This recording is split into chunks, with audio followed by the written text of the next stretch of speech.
Hello, Scott. Yeah, hey. Hey, yeah, this is Steve from MMA Mania. Dude, I'm so sorry, man. I got into a discussion with my manager about some things. Not a problem. Hey, I figured you might have been in a grappling session or working out with somebody. I had no way of knowing, because a lot of times... Go ahead. We were talking about the new, the lawsuit that was filed for against the UFC, the antitrust lawsuit or whatever it is. Well, hey, since you opened that can of worms, let me ask you about it then, because you've been in UFC a long time. You were in WEC. What are your thoughts on it? My thoughts on it, I haven't had a chance to sit down and read anything like that. I don't really know what all the lawyers are asking for. My take on it is, as of right now, this is my dream job. I feel very well taken care of by the UFC. The sponsorship stuff hurts, but I have full faith in the UFC, being the smart businessmen they are, and trying to keep knowing that we are the fighters and we do need, we got to have an income, we got to make our money, to live a lifestyle. To keep us happy, they're going to be doing the right thing. They're going to be looking out for us. They're going to be trying to make us as comfortable as possible so that we're not in a training camp worrying about paying bills. We can focus on a fight. Right. One of the things that struck me about it when they announced the Reebok deal, and why I wasn't surprised when they announced the lawsuit, was that the Reebok deal was contingent on guys being in the top 15, and you've been ranked in the top 15 a lot of the time, but other guys who are fighting in the preliminaries, if they're not ranked in the top 15, they might not be getting that Reebok cut.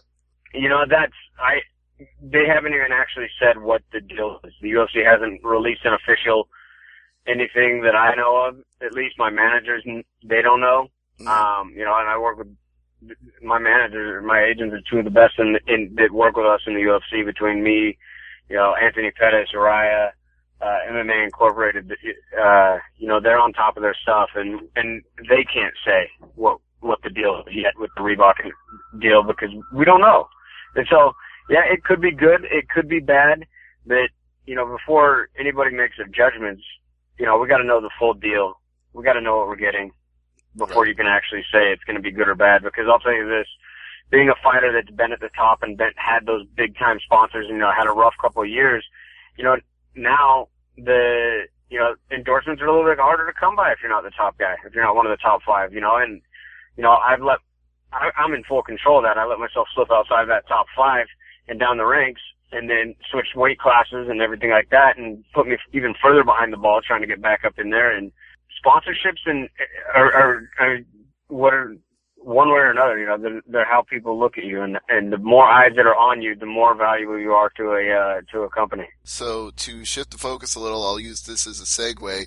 You mentioned that you've had a little hard luck with the last couple of years. Do you feel like Grapple at the Garden on Sunday is a chance to set the reset button and try to get back on track, or do you think it's already in the works for you regardless of that? No, it's in the works for me regardless, man. This is MMA. Anything can happen. I've had a wonky couple of years since I fought Wineland. I bounced back after Wineland. I finished John Albert, go from John Albert to fighting Faber. I fought, and I don't care, he may have finished me in the fourth, but that fight was a very close fight, very entertaining fight. And he's still one of the top guys in the division. I've fought the best guys in the world for a long time. I decided to move down to 125, and that's when it really got weird. Between the Formiga headbutt, I came back with a victory over, a good veteran, Danny Martinez. Supposed to fight Henry Cejudo. I just called out Angel Cejudo, Henry's brother. But, if you're a wrestler, you know who the Cejudos are. Oh, but, then Cejudo that whole thing fell apart. Then, me missing weight because of delays getting to Brazil, and then dropping Wilson Hayes in 30 seconds only to have him come back a minute later and pop me across the ribs. It's just been a wonky year, and I'm not too concerned about it. I fully believe, and I have 155% faith in everything that I do is the right thing. I just got, everyone hits those times where things just don't work out no matter how hard you put your effort in. So my ship will right, and I'll be right back in the top five. You talk about facing the best in the world, and you've certainly done that throughout your career. And you're facing Joe Warren on Sunday, who describes himself as the baddest man on the planet. So even in a grappling tournament, the level of competition's not going down at all.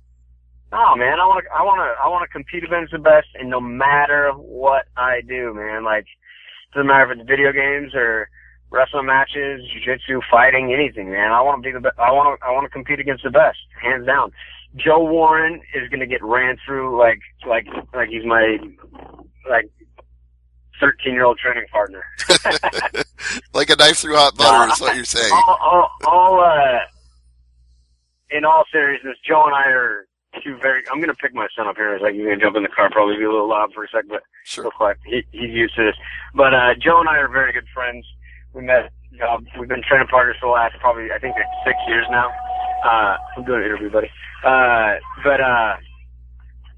He's the best man at my wedding. Our families are very close, and so this is no different than the fight with like Uriah. We're going in there. I'm going in there to compete. I'm going in there to win. Doesn't matter who's standing across from me. I've got to take care of business. But it'll be an exciting match. Joe and I are very, very familiar with each other. We've spent a lot of years training together, so it's gonna be fun. So it's not at all weird then when you know somebody that well to compete against them. You're just looking forward to the challenge. Oh, you know what? Yeah, it's for me. Just like going in there to fight Uriah, and Uriah is. I know, like, there's a lot of people that have said, oh, you and Uriah weren't that great of friends. Well, that's a complete lie. We're good buddies. If he texts my son before a wrestling tournament, tell my son good luck. We've got some sort of relationship there. Not only that, Uriah, he's the guy that actually influenced me, kind of nudged me into MMA as I finished my college career. He kind of talked me into doing this. I did it. I love it. And it was absolutely awesome to be able to fight him in the Ultimate Fighter finale, on a main event of a UFC card. So, and one heck of a fight too, if I say so myself. It went 4 rounds, and I remember every round hanging on the edge of my seat. And, it probably would have made it the 5th if I would have stayed a little bit multi-dimensional focused. At a certain point going through that 3rd round, I realized, like, oh, this is going to be a stand-up fight. And that's when I really turned the tables on him and started taking the fight back into my hands. I felt going into that 4th round, it was going to end, the 5th round was going to decide it, and I completely forgot about takedowns, defending chokes, because I had done it the whole 1st round. I let him get a takedown on me. I defended chokes all day on him, defended his rear naked choke, his guillotines, all that good stuff that he's phenomenal at. And, I thought we were going into the 5th round, going to bang it out some more. But he switched it up. He's a veteran. He knows. Oh, yeah. And he's got that killer instinct that he sees any opening for the choke, he's going to go for it. In fact, he's been criticized about that for the fight at UFC 181, but he didn't know that he poked the guy in the eye. There's no way he could have known. No, things happen so fast. And I wouldn't, if he did it to me, I wouldn't blame him.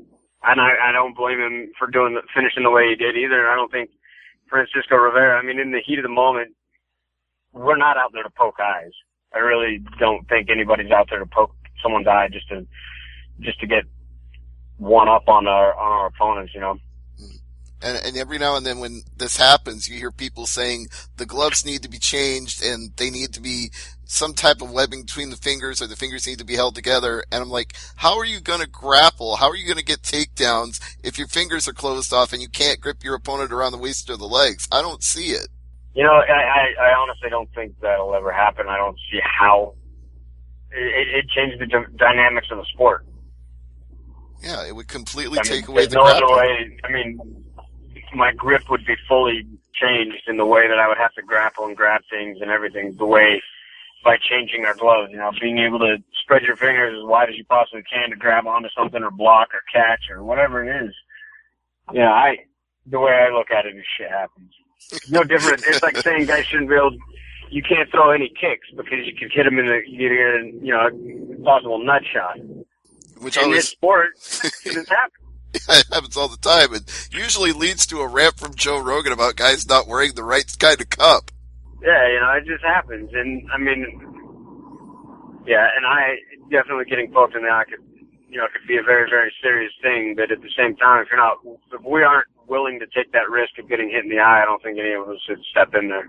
Absolutely, yeah. You know what the risks are when you go into a fight, and you're prepared for them. And even a grappling tournament, you know what the risks are too. I'm sure even in a wrestling match, you can still take a kick to the nuts I've while been you're. poked. I've been poked in the eye. I've been poked in the eye in a wrestling match. In wrestling matches, 1,000 times more than I've ever been poked in the eye in a fight. Is that just Uh, wrestlers and you trying to don't hear get? you don't hear Go ahead. yeah you don't hear wrestling advocates saying, well, these guys should be wearing mittens. No, you don't. Nobody says that. But it's going to be an interesting show on Sunday. It's going to be Team Warren versus Team Henzo Gracie. So, what do you think of that whole team aspect that they're promoting for the pay-per-view? Do you think that builds up interest? Are you into that part of it?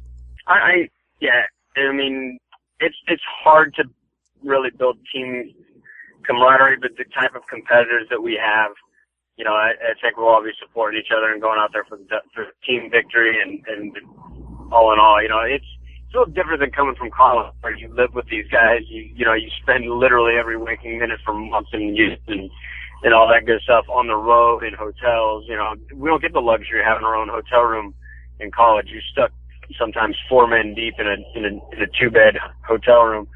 But, you know, it's just part of the sport. But I still think the competitive nature of all of us that are competing, you know, it'll come through in the team aspect. You know, I know a few of the guys we're wrestling on Team Henzo with, like, I know Abbas real well, I know Damasio well. I know Damasio real well. But, you know, so there's that aspect. I think we'll all be supporting each other. Yeah, and I had a chance to talk to Gobolov a little earlier today, and he said that he feels there's a lot of fighters right now who are thunder in the mouth, that they talk too much and they don't back it up with their fighting. So I'm sure you feel the same way in that you'd rather let your actions in the cage speak than any amount of trash talking you could do. I have, you know, in the past, and people don't hear me trash talk and all that other stuff, but you know, I'm seeing a trend, and it's not necessarily like, oh, because they do it, I'm going to do it. But I don't think it has anything to do with the trash talk. It's the confidence that the guys go in there with. I mean, and there's nobody in the world that can say you can't have confidence when you step in the cage. A lot of people say, like Joe, one of my best friends. People mock Joe all the time, say he's got the biggest mouth in MMA.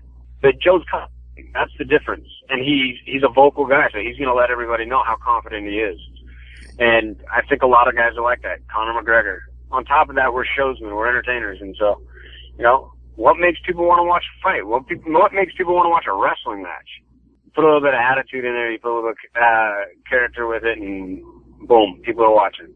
Does it frustrate you then when fighters are asked after their fight's over and they've won, if they just say, oh, I'll fight whoever Joe Silva says, I'll fight whoever Dana White wants? Do you feel like maybe fighters do need to be a little more calling their shots and a little more trash talking then when they get that opportunity?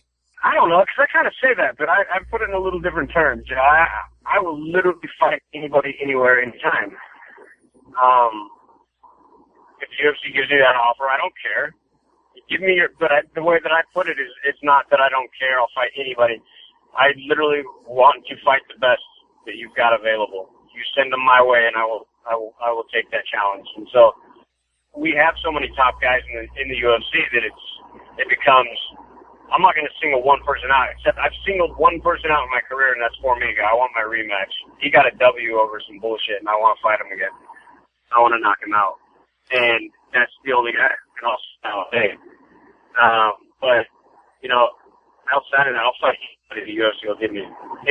Give me a top 5 guy. Give me somebody that the whole world thinks walks through me, is a plus or negative 500 odd in Vegas, and let me go out there and do my thing.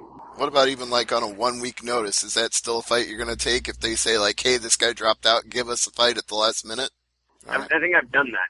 Well, you know, I did it to get into the WEC. Originally, it was like I was waiting. Well, I was already in the WEC. I had signed my contract. We were waiting for a fight to get set, and they called me like literally a week's notice. They're like, will you fill in for Marcos Galvo in case he can't get in? Like, we're having issues with his visa. And so it was to fight Brian Bowles. And I said, oh yeah, I'll do it. So, you know, I always ready to fight, always ready to go. Those early WEC fights that I saw with, you know, like Antonio Banuelos and Brad Pickett, and Even back then, I thought you were fighting the best of the best, and it was just not merged with the UFC yet at that time. It was still a separate brand, but you got all the way to there was going to be one champion coming over to UFC, and it was going to be whoever was the last bantamweight champion in WEC. So if you can reflect back on that from then to now, what were your thoughts at that time? My fight with Dominic, you know what? I had the right idea in the first round. After that, I let my game plan kind of go out the window. I didn't follow it. You know, everything. I feel like the first round, even though the judges didn't give it to me, I controlled the round. I put him on the ground. I got to sit down. I didn't get a chance to do it. Definitely, I feel like I controlled that first round. And then after that, I tried to get back to box when I only have probably the shortest arms at 135 pounds. So, and you know, and then I got frustrated. You know, and then once the frustration got hit in, the anger, you know, with the way Dominic was moving and everything. And back then, I was a very straightforward fighter. I didn't move. I'm gonna come after you. And Dominic was moving and it was making me chase him, and frustration set in. And once the frustration set in, then anger followed. And then with the anger, it was like about midway through the second round, I literally wanted to go, just let me put my right hand on him solid one time and I'm going to put him to sleep. And it was like I was just trying to hit one big shot to end the fight. And that was it. So if I could fight Dominic again today, whole different, must say, plan to fight as far as. Scott, are you still there? Oh. Lost you for a second there. You said if you could fight him again today, you would, and then it kind of broke up a little. Oh yeah, no. If I could fight him today, tomorrow, next week, I'd do it in a heartbeat. I would just have to remind myself, like, I don't have to go out there and get in a dog fight right away. And that's the thing that, you know, working with Kitco, you know, kids again taught me. I don't have to go get in a dog fight. I don't have to be in a stand toe-to-toe Brad Pickett fight every single fight. I can pick my shots. I can be a little bit more patient. I can finish it when it comes. It seems like Cruz has reinvented himself just, you know, in that time that he was away, but it was a long time for him with those double knee surgeries. It seemed to take forever for him to come back. Yeah, and I mean, some guys bounce back right away from a knee surgery. Other guys don't. I can't speak from experience, so I can't necessarily knock everything Dominic went through at all, because I've never had a surgery. I've never had an injury that required surgery, at least that I know of. I know I have like a stage 4 tear of my ACL that I fought Kenji Osawa with. Fought 10 stones of fracture in my elbow. Fought Brad Pitt with separated ribs. I don't know. Yeah, and something good stuff, I guess. And you won a lot of those fights that you were injured in, like you beat Brad Pickett. So obviously, if you got the will to go out there and compete, even if you have an injury, it's going to work out for you. If you got the determination and the right game plan, it's all going to come together. Yeah, I don't know. I had a saying for a long time, up until I fought Dominic for the title. It was, you know, if I have something go wrong in training camp, I get hurt, so just some sort of out of my control chaos, something happens bad. You know, the fight's going to be easy. And going up until Dominic was the first time ever in training camps since I had gotten to the WEC where I'd never had a problem. That was the first camp I was injury-free, no injuries, no major life crises or anything like that happened. Everything was smooth sailing, and then I went out there and lost that fight. And life's gotten easy for me. You know, like, as far as being injury-free and never really hurting myself in training camp. And so I like that whole mentality. If I can hurt something, I think it puts a little bit more sense of urgency in my tank that I got to get this taken care of. I got to be a little smarter when I fight. So basically what you're saying is Daniel Cormier is going to beat John Jones because he's already got the ACL tear, so he's going to come in there even more motivated than he would otherwise be. Yeah.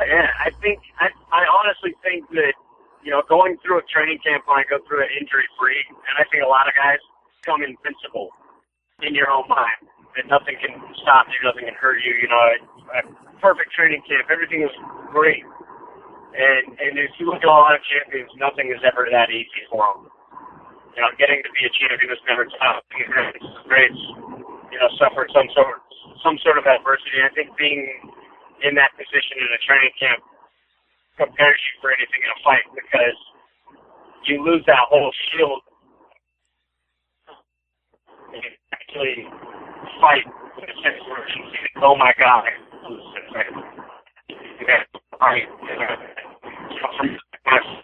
Scott, I apologize, but you broke up again there for the last few seconds, so I didn't get the tail end of what you said.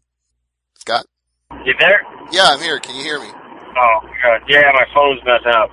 Yeah, we broke up in the middle of that question, but we're probably getting to the point where we should get some plugs in and bring things full circle. So, Grapple at the Garden this Sunday on pay-per-view. What do you want to say to people? Get them to tune in, other than the fact that, of course, it's you. You know, there's nothing better than watching high-level wrestling from exciting competitors. You know, and you get a lot of those on Sunday. You got, you know, UFC veterans, Bellator veterans, you know, phenomenal wrestlers, and Kyle Dake and the Russians, Jordan Oliver, Frank Molinari. It's something, even if you're not super familiar with wrestling, it's not like an everyday occurrence for you. You know, you're going to want to tune in. If you're an MMA fan, if you're a fight fan, you're just a martial arts, you're a fan of competition, you're going to want to watch this stuff. It's going to be exciting. You're going to see some insane technique and some very, very competitive matches. Yeah, and it takes place Sunday noon pay-per-view. You know, check your availability. Local cable satellite listings. It'll be available all over the place. And sponsors, you want to thank any of them before we wrap it up? Nah, man. Thanks to Grapple at the Garden and Madison Square Garden for having us out. You know, and putting this event on. It's absolutely awesome for wrestling. All right, one final question then. When are we going to see you again in UFC in 2015? How soon's your next fight going to be? I'm hoping for February, but I'm not 100% sure. All right. I think they're waiting to kind of formulate and figure out what cards they're getting, like, all their main events set for the first part of the year that they've got immediately, and then they'll start filtering cards. I expect to hear something here soon. Well, yeah, they've got 45 cards, so they got a lot of cards to work on for next year. Yeah. So we'll probably be seeing you fight 3 or 4 times if you stay relatively injury-free. Yeah, I'd love 4 or 5 fights a year is what I'd like. All right, well, we'll be hoping for that as well. Scott, I really appreciate the time today. Thank you for calling me back and getting to chat with us about Grapple at the Garden. We look forward to the show on Sunday. Yeah, thank you, man. I appreciate it. You have a great day.